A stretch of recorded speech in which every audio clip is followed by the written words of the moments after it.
Madam Deputy Speaker, it's my great pleasure to rise in the House today and provide something of an update for just all of the great things that are happening in my electorate of Southport.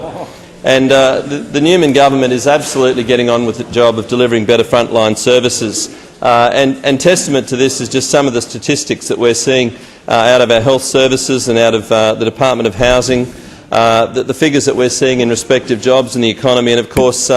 my congratulations absolutely have to go to the Minister for Tourism, Minister Stuckey, on the tremendous statistical growth that we're seeing in visitor numbers to the Gold Coast. And for the 12 months to December last year,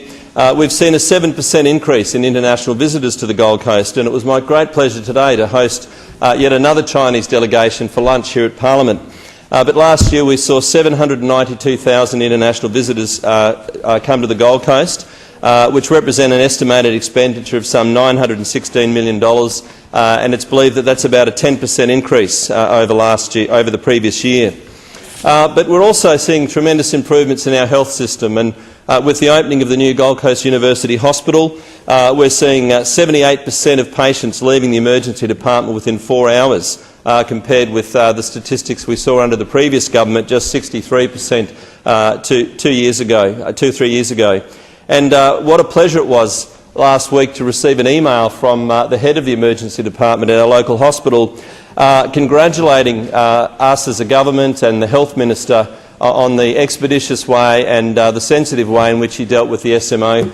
contracts, and how pleased his colleagues were that matter had been brought to resolution, and that we as a government had been prepared to compromise and meet them part of the way, and they were absolutely delighted. And I'm sorry that the Minister for Housing isn't here today, but I would love to congratulate him also, because in my electorate of Southport, the waiting list for public housing or social housing as of February this year has gone down 61% on where it was just 2 years ago. So 2 years ago, under the previous government,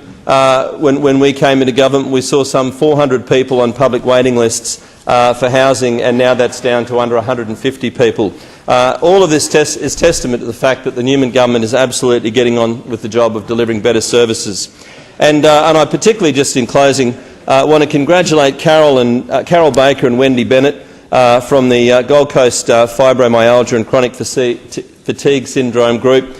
for their outstanding work in raising awareness around this issue. All of you would have received this morning a purple ribbon to be worn on May 12th, and I'm pleased to see some of my colleagues in the House already wearing the ribbon. I was a bit worried about the purple clashing with the red, so I haven't got both on today. But I will be wearing that but I note the Minister for Tourism has, but it does match your top, Minister. The member's time has expired. I call the member for